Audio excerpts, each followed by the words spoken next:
A paz e graça do Senhor. Hoje vamos ver o capítulo 14 de Apocalipse. Vamos ler os versículos 1 a 3 juntos, no capítulo 14. E olhei, e eis que estava o Cordeiro sobre o monte Sião, e com ele 144.000, que em sua testa tinha escrito o nome dele e o de seu pai.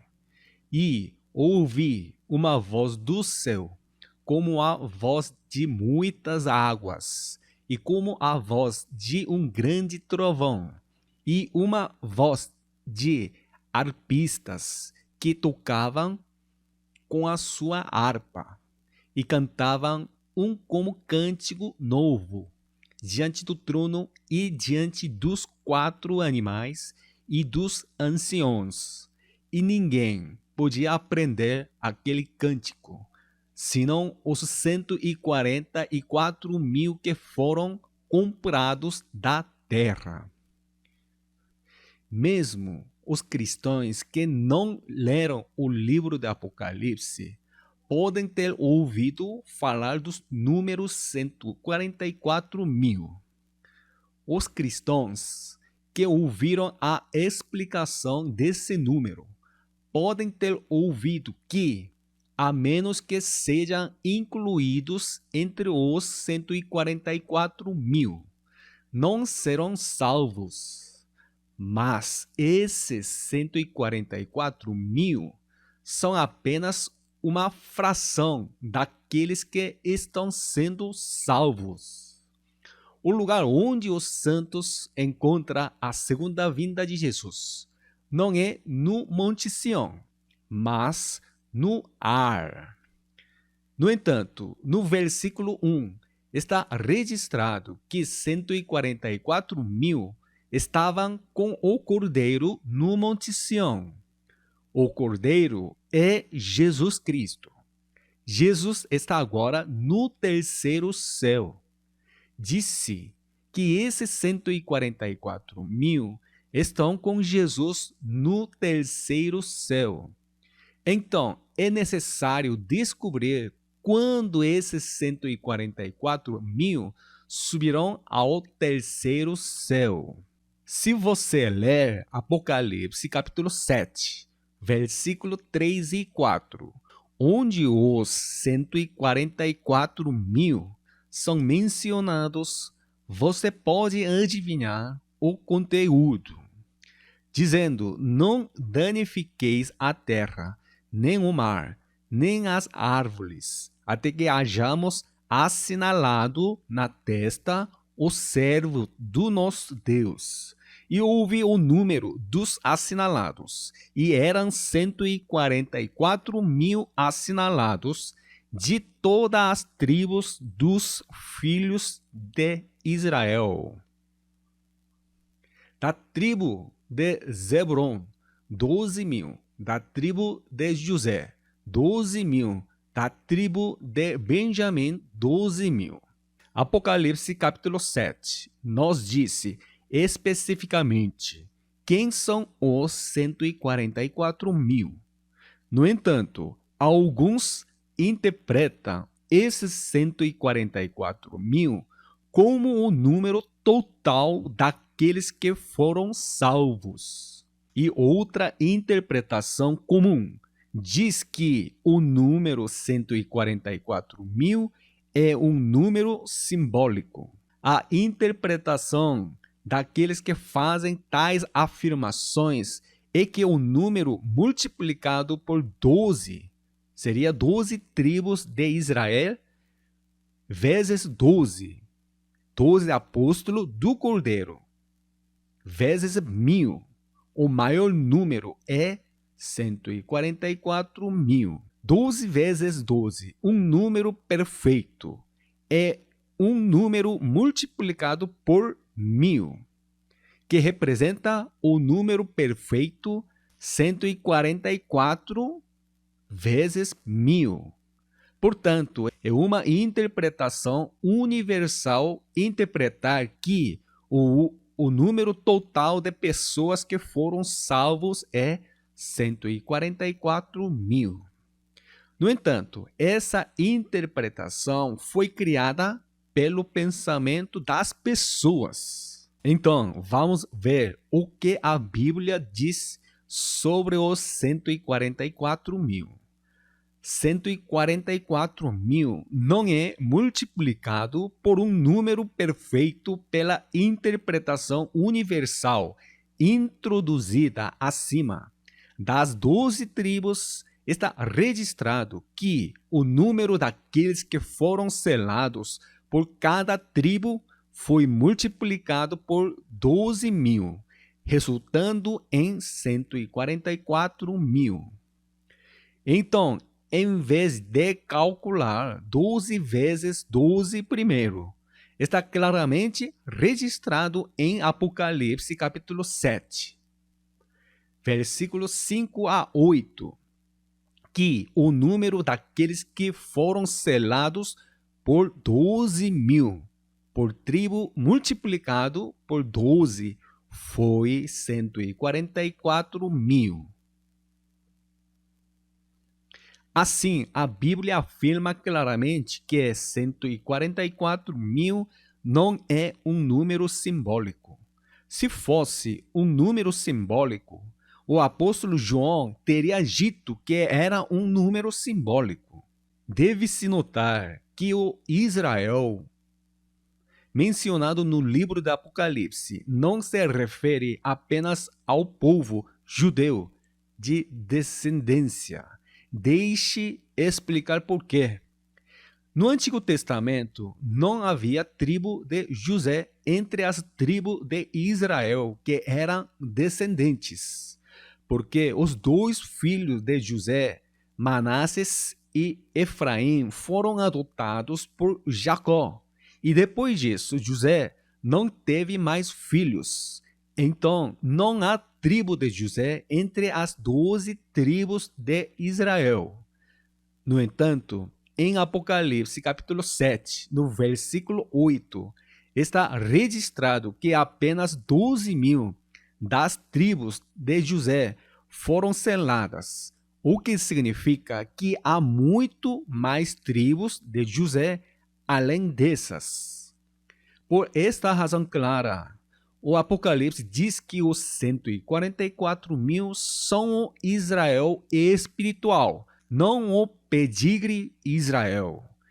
Em outra palavra, as 12 tribos de Israel se referem aos santos na era do Novo Testamento. Então, são as descendências judaicas, não podem ser o Israel espiritual? Claro que podem ser, se eles receberem Jesus Cristo como seu Salvador e forem batizados com o Espírito Santo e mantiverem sua fé, eles também podem se tornar as 12 tribos do Israel espiritual. Então, quem são os 144 mil? Apocalipse capítulo 3, os versículos 10 a 12, explica claramente quem eles são. Vamos ler. Como guardaste a palavra da minha paciência, também eu te guardarei da hora da tentação, que há de vir sobre todo o mundo, para tentar os que habitam na terra. Eis que venho sem demora. Guarda o que tens, para que ninguém tome a tua coroa. A quem vencer, eu o farei coluna no templo do meu Deus, e dele nunca sairá. E escreverei sobre ele o nome do meu Deus, e o nome da cidade do meu Deus, a Nova Jerusalém, que desce do céu do meu Deus, e também o meu povo nome. É hora de testar daqueles que habitam na terra, que está escrita no versículo 10. Este teste se refere à grande...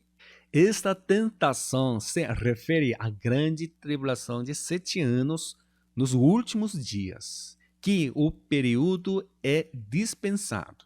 Os 144.000 são selados nos primeiros 3 anos e meio da grande tribulação de 7 anos, para evitar a tentação. E na última metade da tribulação de 7 anos, eles serão isentos da tribulação, porque ascenderão ao monte Sião. A situação em Apocalipse, capítulo 14, o versículo 1, é da última metade da tribulação de 7 anos. Em capítulo 14, versículo 3, está escrito que eles cantavam como cântico novo. Apenas esses 144.000 estão cantando a nova canção, uma canção de glória a Deus.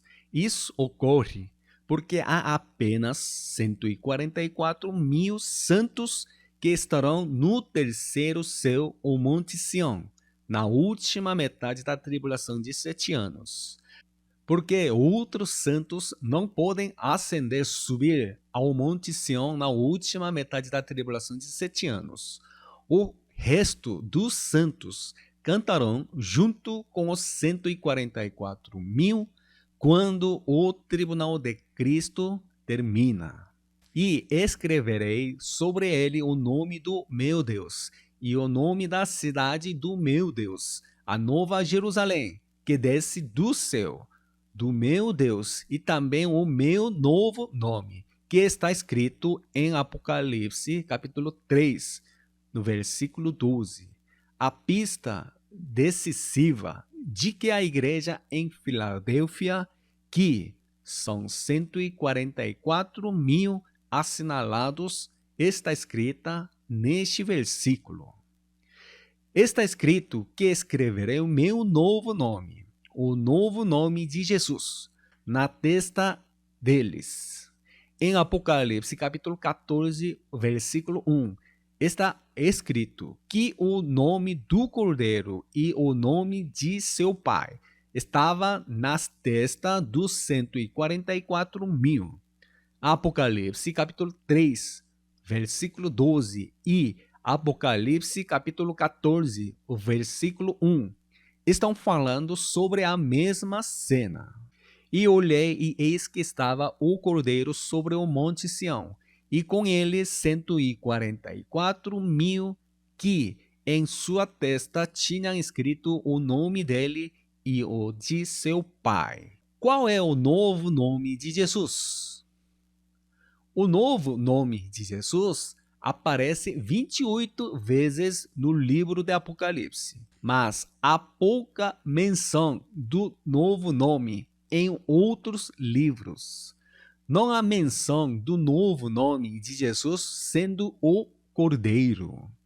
Cordeiro em grego é Rion, significando o cordeiro a ser sacrificado na Páscoa.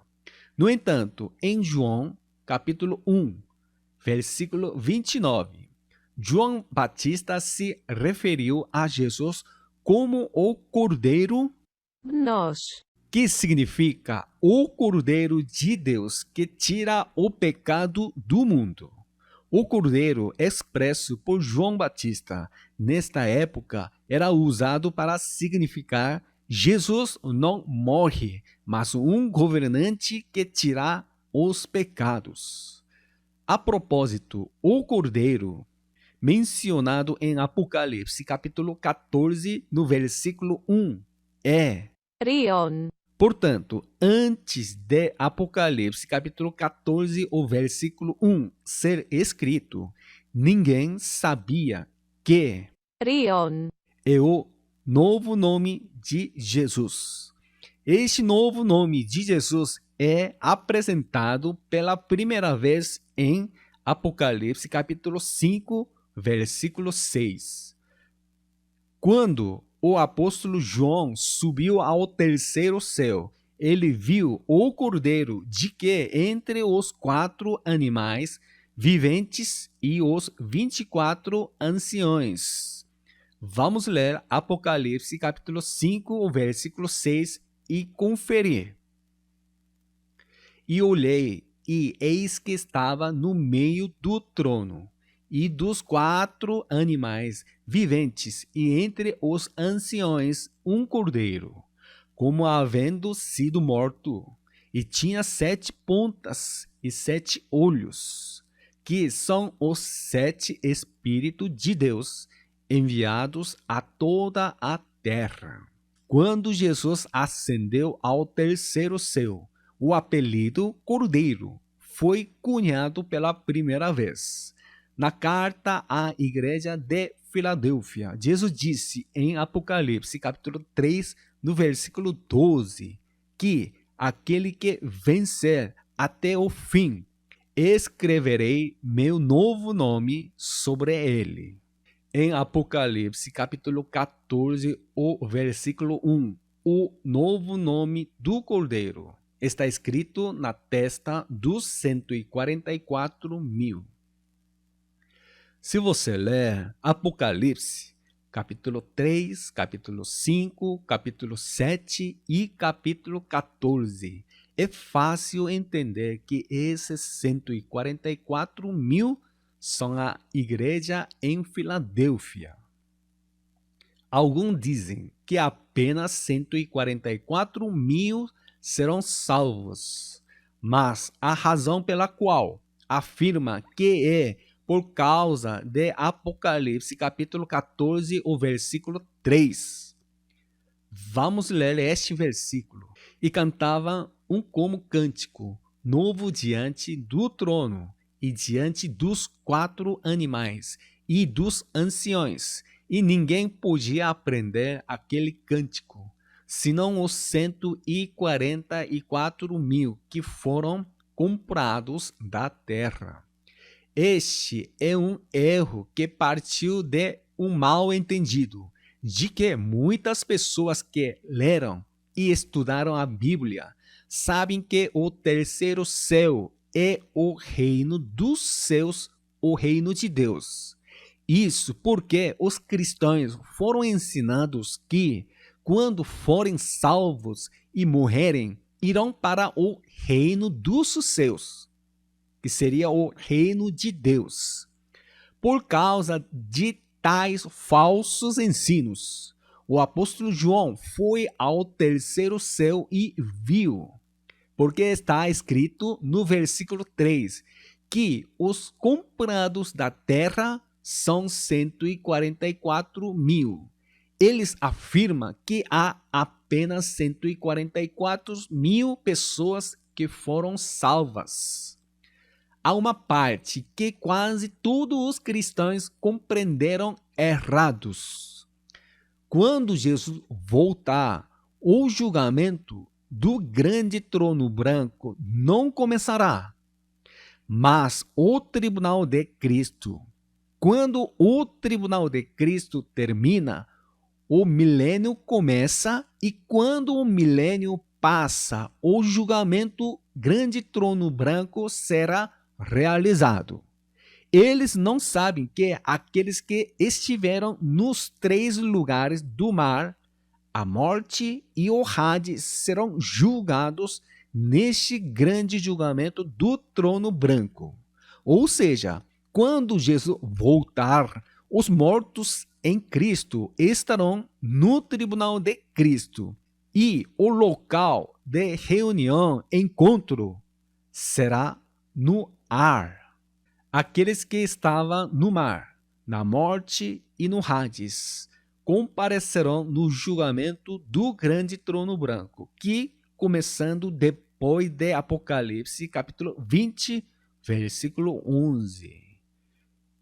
Eu vou dizer novamente, o local de encontro final dos mortos e os vivos e arrebatados em Cristo será nos ares. Quando Jesus voltar, os mortos e vivos em Cristo serão arrebatados e estarão nos ares diante do tribunal de Cristo. A razão pela qual os 144.000 selados estarão no Monte Sião na última metade da tribulação de 7 anos. É para permitir que eles sejam isentos do tempo da tentação, conforme prometido. Isso porque, para ficarem isentos do guardarei da hora da tentação que há de vir sobre todo o mundo, para tentar os que habitam na terra, em Apocalipse capítulo 3, o versículo 10. 144 mil dos que são assinalados devem subir da terra ao Monte Sião. Os versículos 4 e 5 explicam que tipo de pessoa são os 144 mil. Vamos ler juntos. Estes são os que não estão contaminados com mulheres, porque são virgens. Estes são os que seguem o Cordeiro, para onde quer que vai. Estes são os que, dentre os homens, foram comprados como primícias para Deus e para o Cordeiro.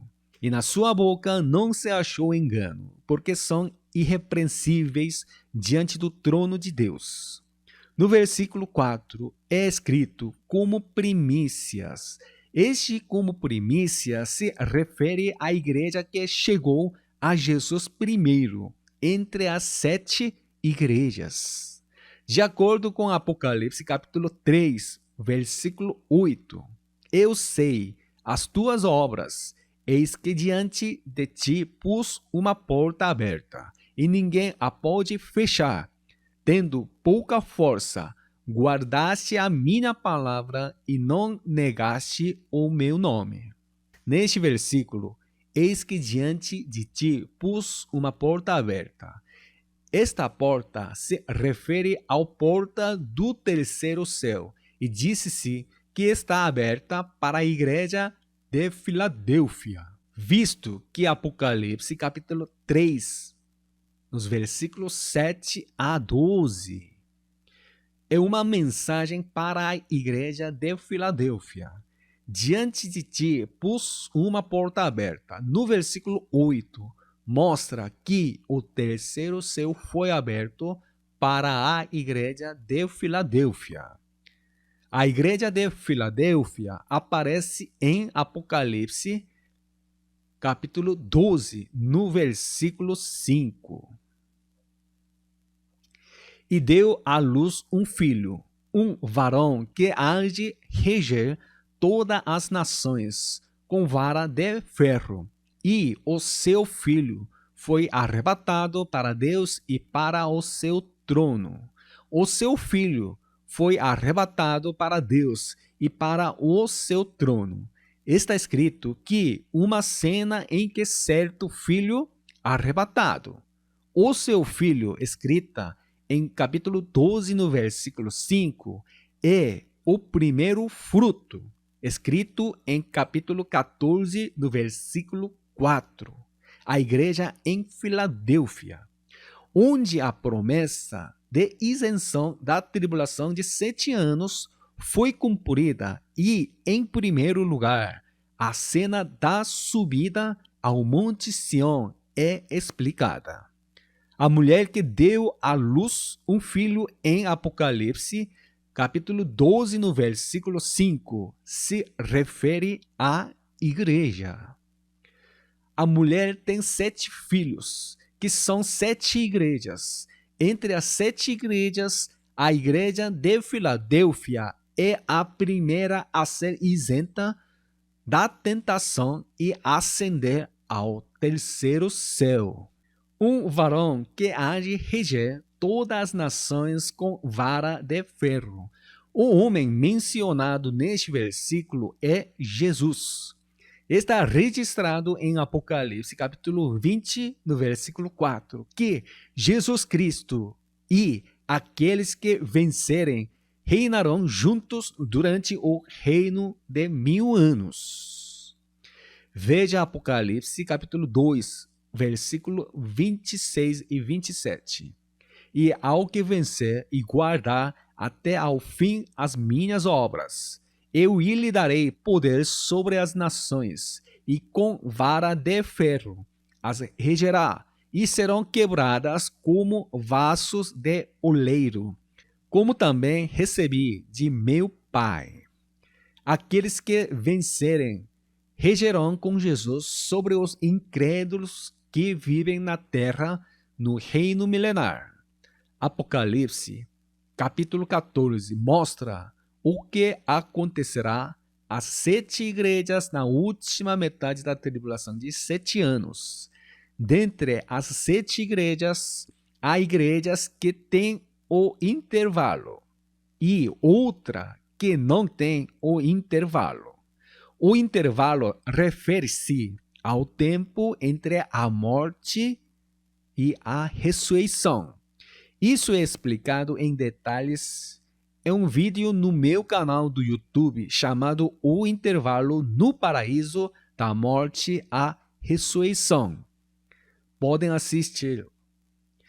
As igrejas que terão este intervalo são a igreja de Esmirna e a igreja de Pérgamo. Depois de serem martirizados, elas vão ao túmulo e quando Jesus voltar, eles serão ressuscitados. E as igrejas que não têm o intervalo são a igreja de Sardes e a igreja de Tiatira. Ambas igrejas que estarão vivas para receber a segunda vinda de Jesus depois de sofrer todas as calamidades da grande tribulação de 7 anos. Como já aprendemos, a igreja da Filadélfia sobe ao Monte Sião para ficar isenta do desastre da última metade da tribulação de 7 anos. As outras duas igrejas são a igreja das duas testemunhas, a igreja de Éfeso e a igreja de Laodiceia, ambas as quais são martirizadas em um instante.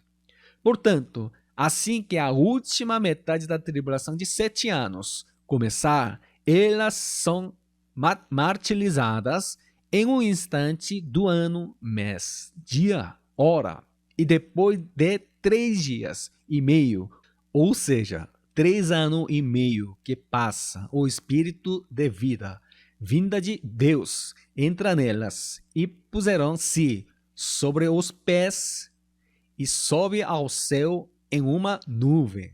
Portanto, o conteúdo do capítulo 14 não está incluído. Uma descrição dessas duas testemunhas é dada nos capítulos 6, capítulo 9 e capítulo 11. Agora vamos ler Apocalipse, capítulo 14, versículo 6. E vi outro anjo voar pelo meio do céu, e tinha o evangelho eterno, para o proclamar aos que habitam sobre a terra, e a toda nação, e tribo, e língua, e povo, aos que habitam sobre a terra. Escrita neste versículo, a terra significa a igreja. Todas as terras mencionadas no livro de Apocalipse se referem à igreja.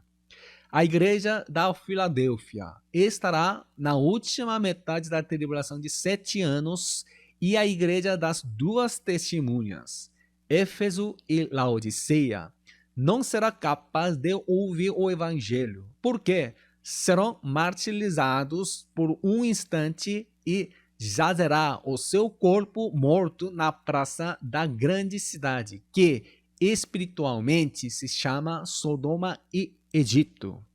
Refere-se à pregação do evangelho às 4 igrejas que permanecerão na terra pela última metade da tribulação de 7 anos. Uma coisa para entender corretamente aqui é que as 7 igrejas no livro do Apocalipse não se referem às igrejas correspondentes a lugares geopolíticos.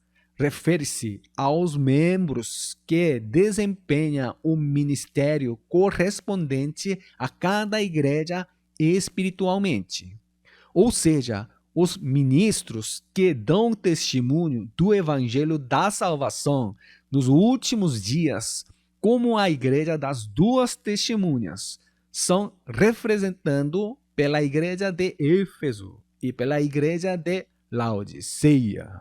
A igreja das duas testemunhas são as igrejas que desempenhavam o papel de testemunhar a palavra de um tempo, de tempos e metade de um tempo, que são 1260 dias de escuridão religiosa, a era do papado.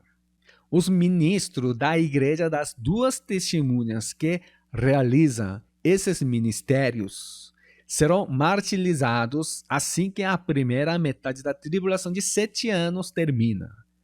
Visto que a igreja das duas testemunhas não estará mais na terra na última metade da tribulação de 7 anos.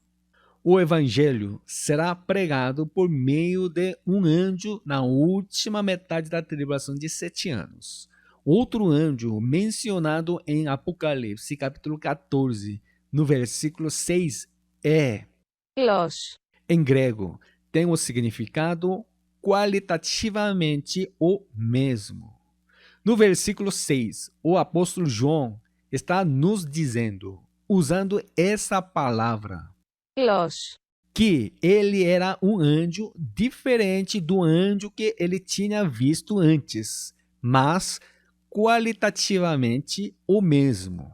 Voar pelo meio do céu, escrito em capítulo 14, no versículo 6. O céu é um lugar diferente do lugar onde Jesus volta. Meio do céu, na escritura original em grego, escrito como Mesuránima. é uma palavra composta de, Mesos. que significa no meio, e, Oranos. que significa céu. Ou seja, a cena voando entre o céu, visível e invisível, expressada na palavra. Mesuránima. Esta é a cena em que o anjo continua a pregar o evangelho às igrejas que permanecem na terra pela última metade da tribulação de 7 anos. O ar para onde Jesus retorna é, Aer. em grego, é o ar escrito em 1 Tessalonicenses, capítulo 4, no versículo 17. O evangelho que será testemunhado para a igreja pela última metade da tribulação de 7 anos. Não é o tipo de evangelho que, se você crê em Jesus, você terá sucesso neste mundo. Nunca ficará doente, comerá bem e viverá bem.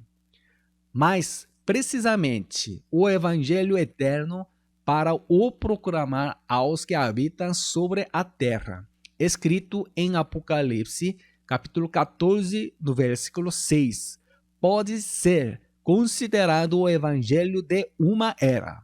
Essa era se refere ao reino milenar. Refere-se ao reino milenar que será realizado antes do julgamento do grande trono branco, que começa depois de Apocalipse, capítulo 20, o versículo 11. E o evangelho eterno, escrito em Apocalipse, capítulo 14, no versículo 6, que ensina Jesus e os vencedores como reinar no ar por 1000 anos. O evangelho da salvação, falado na Bíblia, não se concentra em viver confortavelmente e enriquecer sua vida por causa da bênção de Deus, se você crê em Jesus, mas sim em viver com Jesus durante o reino milenar. Em João, capítulo 3, no versículo 16, que é memorizado por muitos cristãos, tudo aquele que nele crê não perece. Não significa que não perecerá no mundo, mas que não será rejeitado no tribunal de Cristo e lançado para o inferno. para obter a vida eterna. Não está falando apenas sobre a vida abençoada na terra, mas vida garantida de viver com Jesus no reino milenar. Vamos ler João capítulo 3, versículo 16. Porque Deus amou o mundo de tal maneira que deu o seu Filho unigênito, para que todo aquele que nele crê não pereça, mas tenha a vida eterna. Aqueles que creem em Jesus e sabem que Jesus virá como o noivo e viverão uma vida de preparação, reinarão no reino de 1000 anos. E depois de 1000 anos, eles viverão automaticamente na Nova Jerusalém por toda a eternidade. Vamos ler Apocalipse capítulo 14, versículo 8.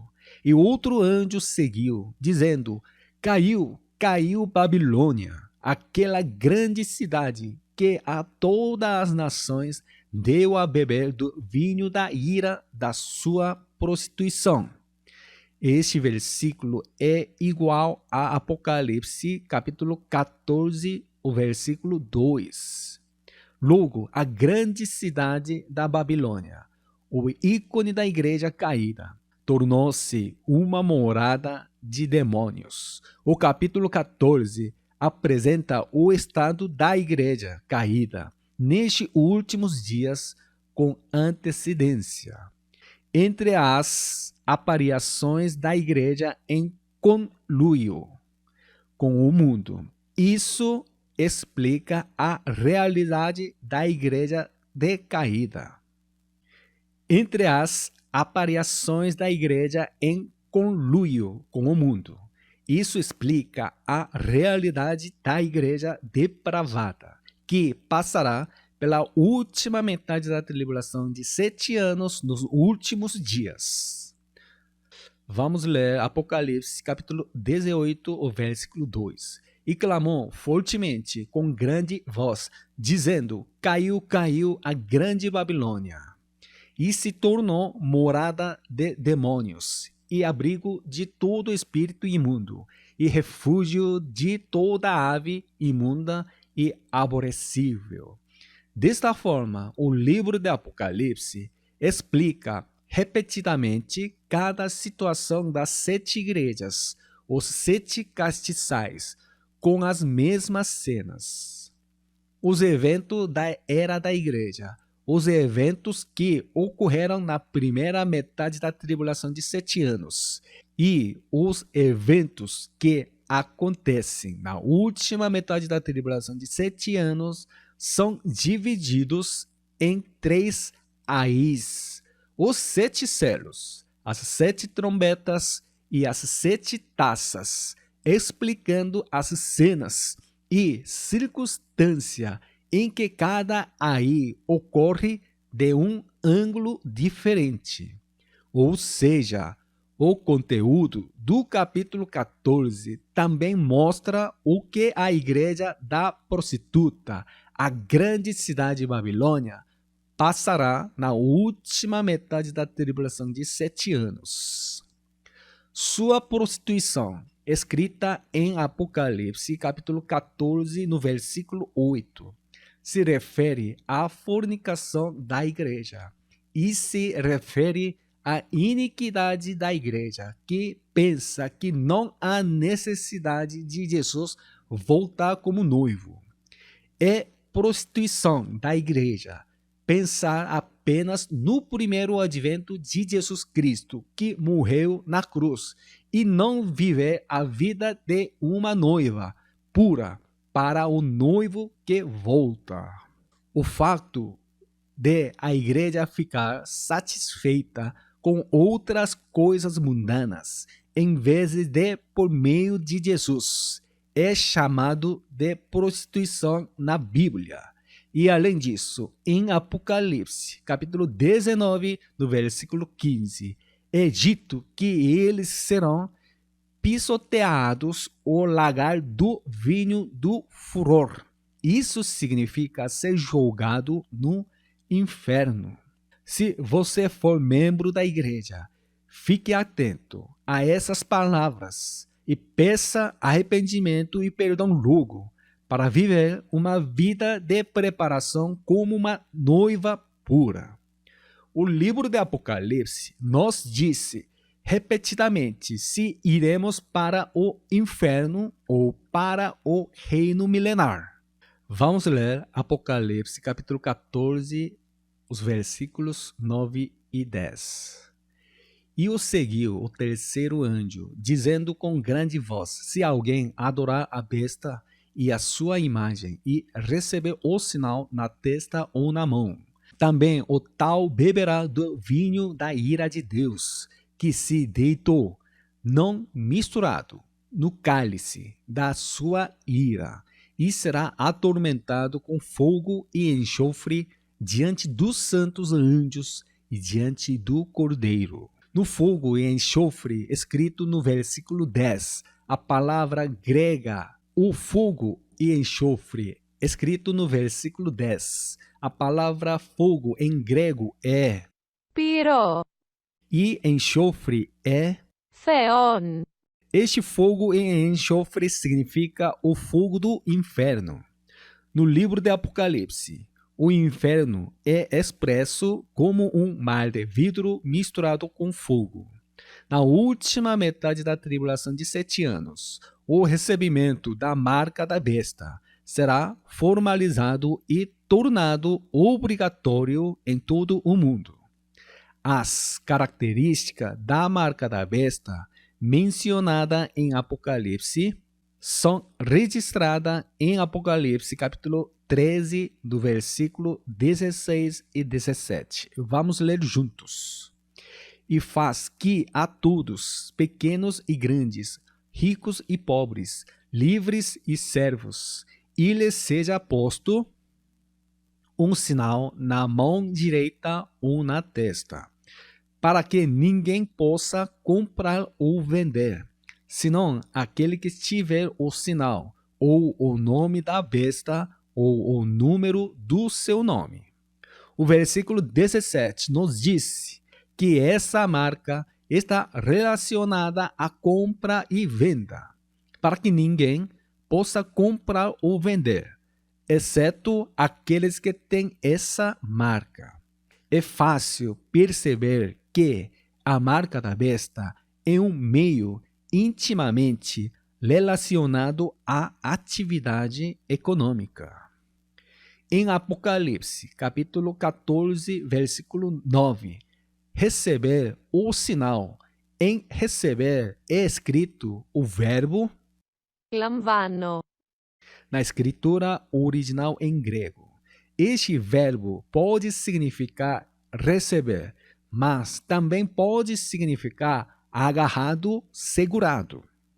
A marca da besta será obrigatória no início da última metade da tribulação de 7 anos.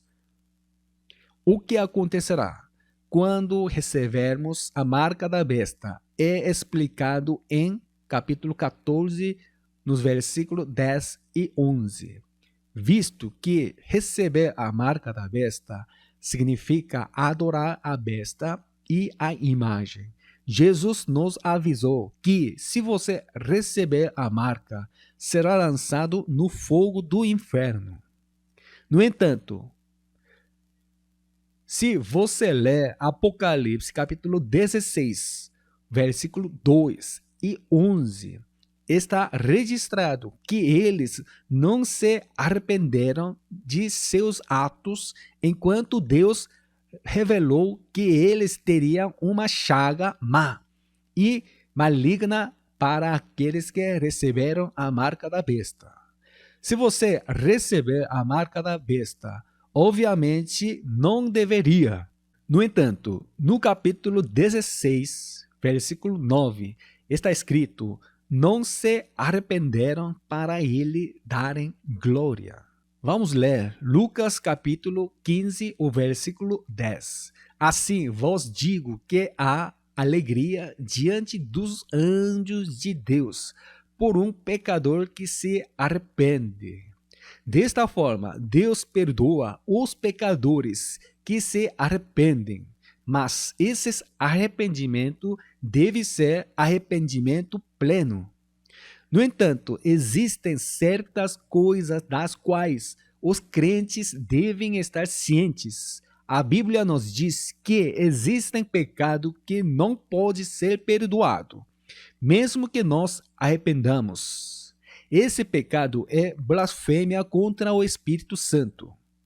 Se receber a marca da besta fosse um pecado contra o Espírito Santo, ela não teria dito em capítulo 16, no versículo 9, que não se arrependeram para ele darem glória. Portanto, se você for forçado a receber a marca da besta por causa de uma situação desesperadora, você pode entender o coração de Deus, que se você se arrepender antes que Jesus volte, ele o perdoará.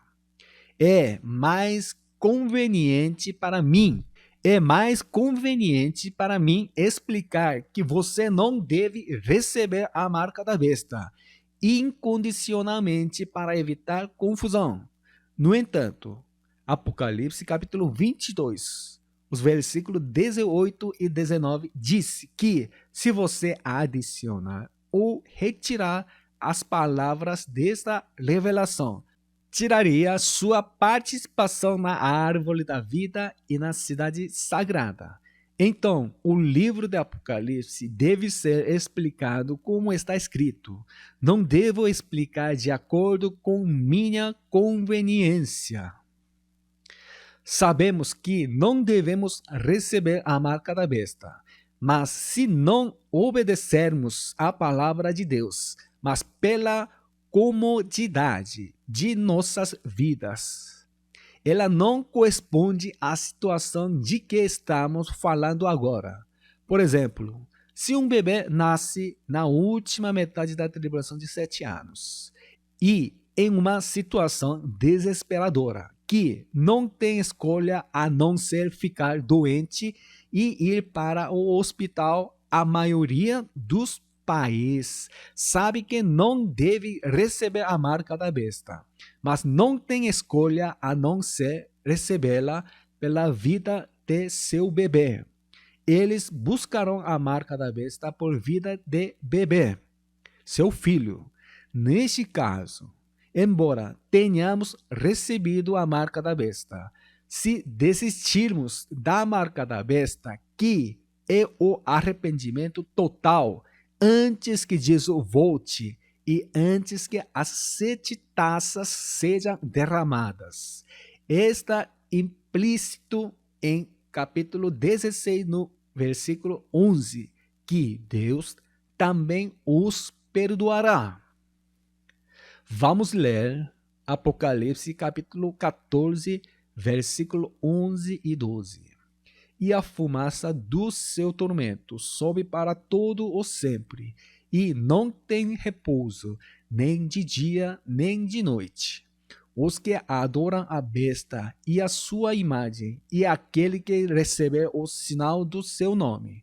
Aqui está a paciência dos santos. Aqui estão os que guardam os mandamentos de Deus e a fé em Jesus.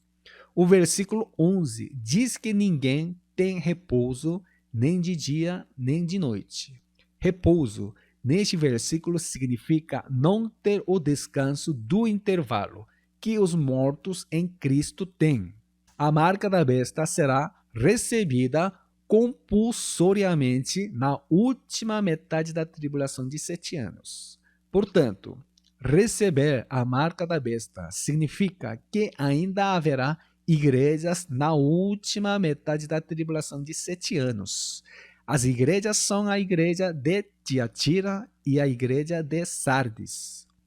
Estas são as igrejas que viverão sem descanso no paraíso. Passarão por 7 anos de tribulação e ascenderão aos ares quando Jesus voltar. O capítulo 14 não apresenta que tipo de julgamento essas duas igrejas enfrentarão quando encontrarem Jesus.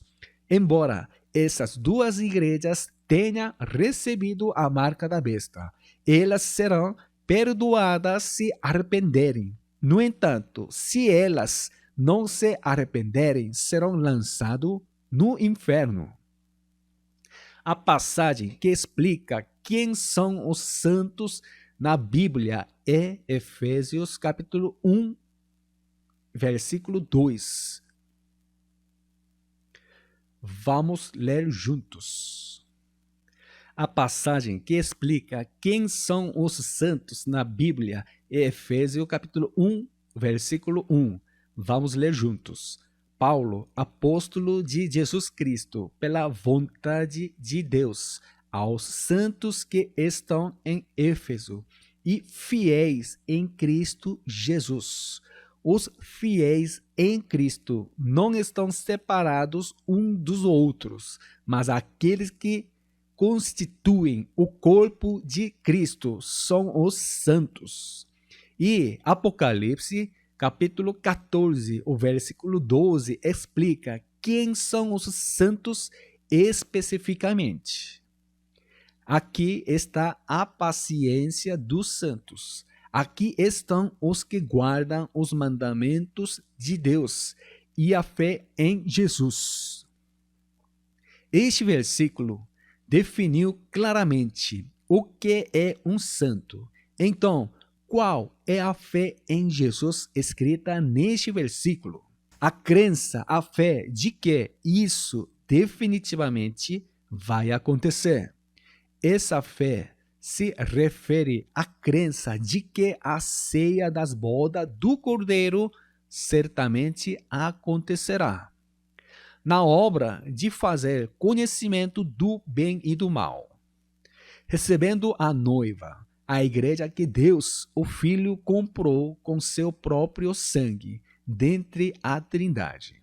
Adão é a figura de Jesus. Eva, que foi feita da costela de Adão, acabou pecando, mas Adão decidiu se tornar um com ela. A fé de Jesus é a fé que guarda a noiva, a igreja, comprada com o sangue de Jesus. Portanto, os santos são aqueles que guardam os mandamentos de Deus e a fé em Jesus. Os mandamentos de Deus é que nos amemos uns aos outros. Significa amar um ao outro com amor ágape. Então, como podemos fazer amor ágape? Nós não podemos guardar o novo mandamento sem amor ágape.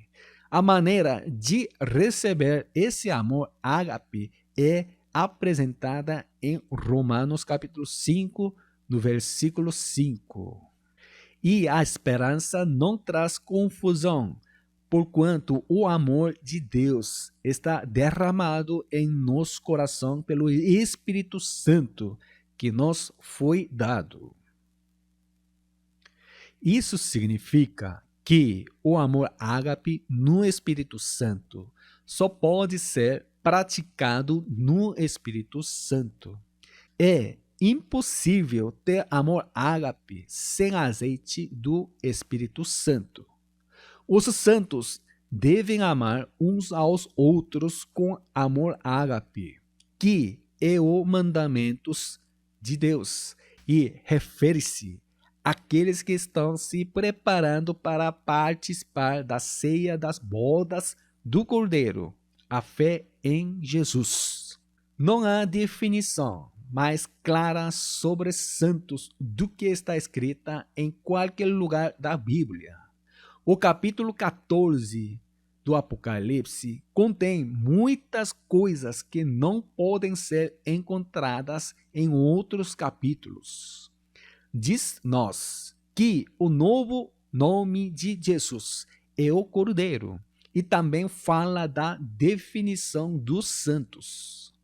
Apocalipse, capítulo 14, o versículo 13, é um versículo de conforto para os crentes, porque é uma passagem que explica que as mortes de missionários que sacrificaram suas vidas pelo martírio, porque não podiam viver muito neste mundo e não podiam desfrutar a vida com conforto, os santos fiéis que morreram cedo de doença não foram uma vida tão triste e lamentável. Vamos ler versículo 13. E ouvi uma voz do céu que me dizia: escreve, bem-aventurados os mortos que desde agora morrerem no Senhor. Sim, diz o Espírito, para que descansem dos seus trabalhos e as suas obras os sigam. Desta forma, é dito que aqueles que guardam os mandamentos de Deus e a fé em Jesus terão o intervalo no paraíso a partir daquele momento em que morrerem. Além disso, no julgamento do grande trono branco, eles participarão como juízes assistentes para julgar aqueles que saem do mar, da morte e do Hades, e depois entrarão na santa cidade, a Nova Jerusalém. Para ser mais específico, as igrejas que têm o intervalo na última metade da tribulação de 7 anos referem-se à igreja de Esmirna e à igreja de Pérgamo. Essas duas igrejas foram martirizadas porque não receberam a marca da besta. Para quem acredita dessa forma, há descanso no paraíso após a morte.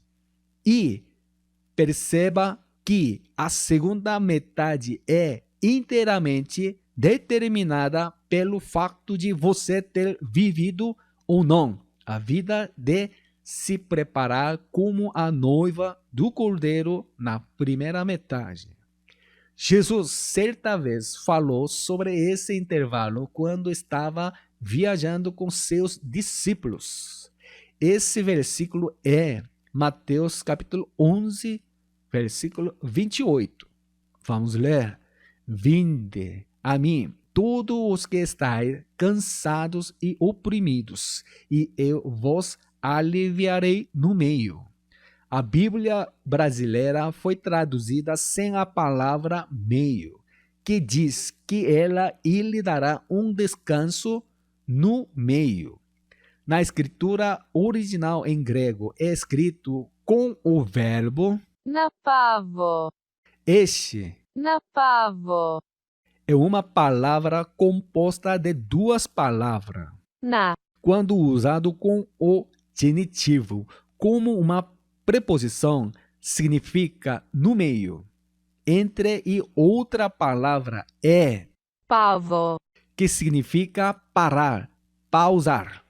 Este versículo não significa que, se você crê em Jesus, viverá com conforto e sem dificuldades nesta terra. Por quê? A vida de missionários que arriscam suas vidas para testemunhar o evangelho em países comunistas ou islâmicos nunca é fácil. Este versículo contém o significado profundo de que os mártires vão se lembrar do trabalho árduo que fizeram na primeira metade e estão descansando no paraíso. Quando Jesus voltar, eles serão ressuscitados como um corpo espiritual e serão aprovados pelo tribunal de Cristo para garantir a vida na segunda metade de tempo.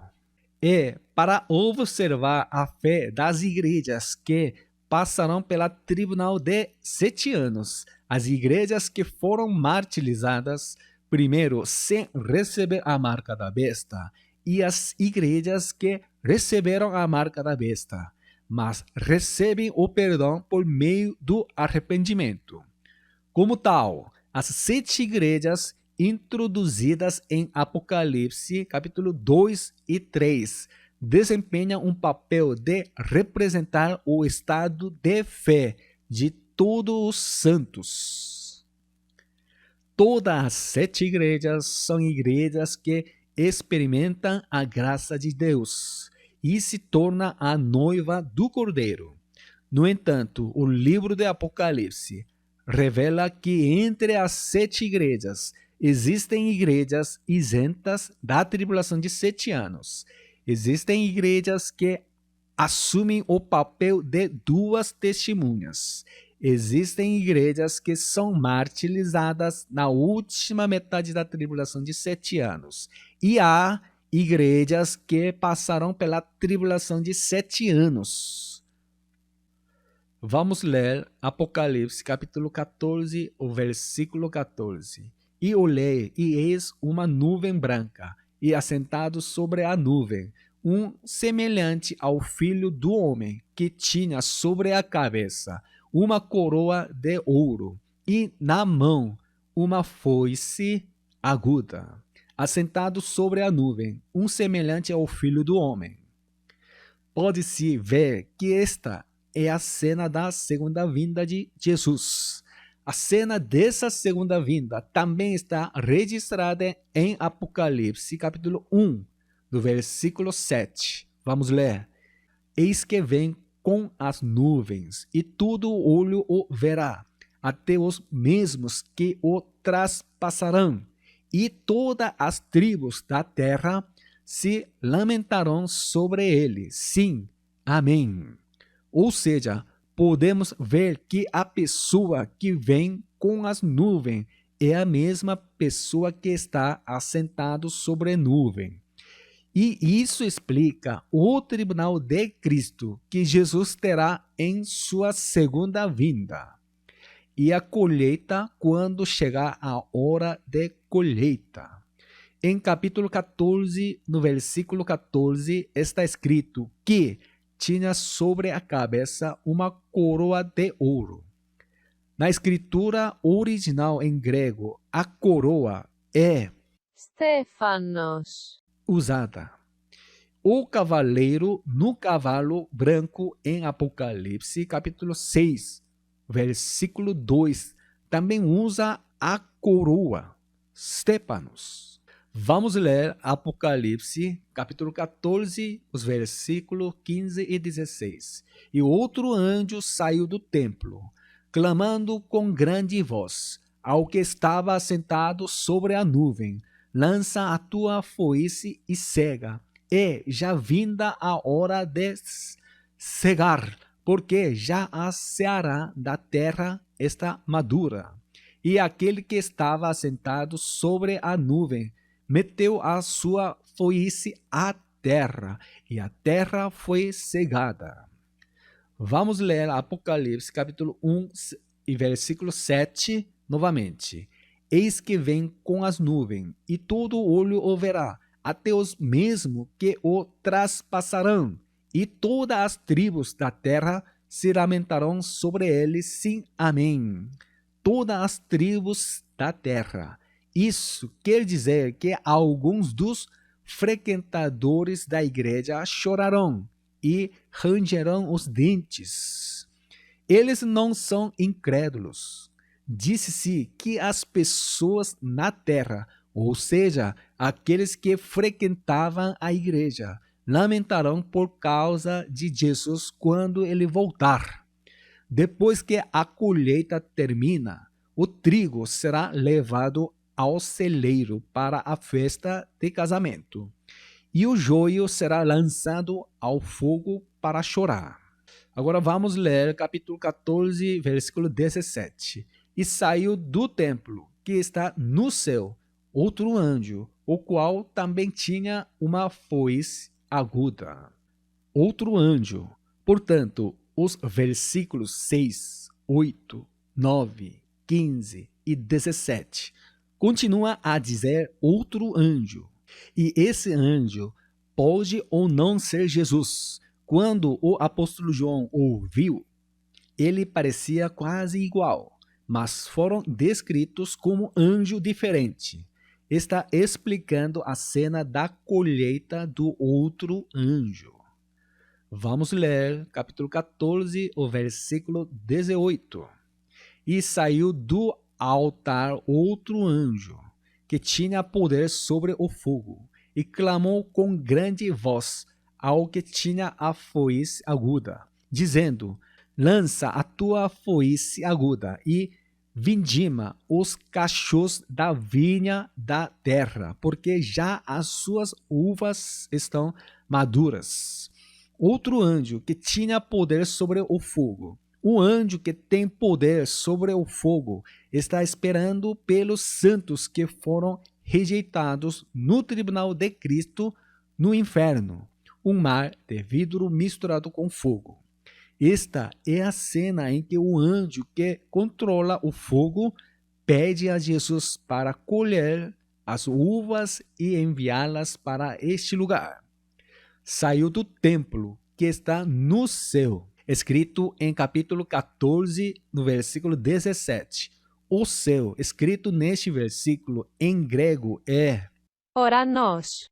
significando o terceiro céu. Um anjo saindo da santa cidade, a Nova Jerusalém, no terceiro céu. Em Mateus capítulo 13, no versículo 39, é dito que os ceifeiros são anjos. O inimigo que o semeou é o diabo, e a ceifa é o fim do mundo. E os ceifeiros são os anjos. Vamos ler capítulo 14, versículo 19. E o anjo meteu a sua foice à terra, e vindimou as uvas da vinha da terra, e lançou-as no grande lagar da ira de Deus. As uvas da terra, escrita no versículo 19, referem-se aos santos da igreja. Lançou-as no grande lagar da ira de Deus. Significa lançar os santos corrompidos no inferno. Vamos ler Apocalipse, capítulo 14, versículo 20. E o lagar foi pisado fora da cidade, e saiu sangue do lagar até aos freios dos cavalos, pelo espaço de 1.600 estádios. A mesma cena é registrada em Apocalipse, capítulo 19, versículo 15. Vamos ler versículo 14 e 15 juntos. E seguiam os exércitos que há no céu, em cavalos brancos e vestido de linho fino, branco e puro. E da sua boca saía uma aguda espada, para ferir com elas as nações, e ele as regerá com vara de ferro, e ele mesmo é o que pisa o lagar do vinho do furor e da ira do Deus Todo-Poderoso. Pode-se ver que o cavaleiro em um cavalo branco faz duas coisas. Ele as regerá com vara de ferro. O verbo regerá, escrito na escritura original em grego, é Pimeno. que significa pastorear. A palavra é derivado do pastor Pimin. em grego. O cavaleiro no cavalo branco tornou-se um grande pastor, alimentando-os com mel. A outra coisa é que ele mesmo é o que pisa o lagar do vinho do furor. É o trabalho de julgar e enviar para o inferno. Jesus, que está montado em um cavalo branco, passará o milênio com aqueles que prepararam azeite. Mas aqueles que não têm azeite serão julgados no tribunal de Cristo e lançados para o inferno. Portanto, todas essas coisas são profetizadas em Mateus capítulo 3, nos versículos 11 e 12. João Batista apresenta Jesus, explicando que Jesus batiza com o Espírito Santo e com fogo, e aqueles que não foram batizados com o Espírito Santo, ou seja, aqueles que não são preparados com azeite, serão batizados com fogo, ou seja, lançados para o fogo do inferno. E eu, em verdade, vos batizo com água para o arrependimento, mas aquele que vem após mim é mais poderoso do que eu. Não sou digno de levar as suas sandálias. Ele vos batizará com o Espírito Santo e com fogo. Em sua mão tem a pá, e limpará a sua eira, e recolherá no celeiro o seu trigo, e queimará a palha com fogo que nunca se apagará. Embora o conteúdo do livro de Apocalipse pareça complicado, João Batista já está explicando a cena em que acontecerá no tribunal de Cristo em Mateus capítulo 3, o início do Novo Testamento. Aqueles que são julgados no tribunal de Cristo não são incrédulos, mas santos que vão à igreja. João Batista disse que isso aconteceria com os santos. Se não lhes dissermos que esse julgamento o aguarda, mas ensinarmos que se apenas frequentarmos a igreja com diligência, seremos salvos e as bênçãos de Deus transbordarão. O livro de Apocalipse fornece orientação e advertência ao mesmo tempo quanto ao tipo de julgamento que nós enfrentaremos no tribunal de Cristo. Deus vos abençoe em nome de Jesus.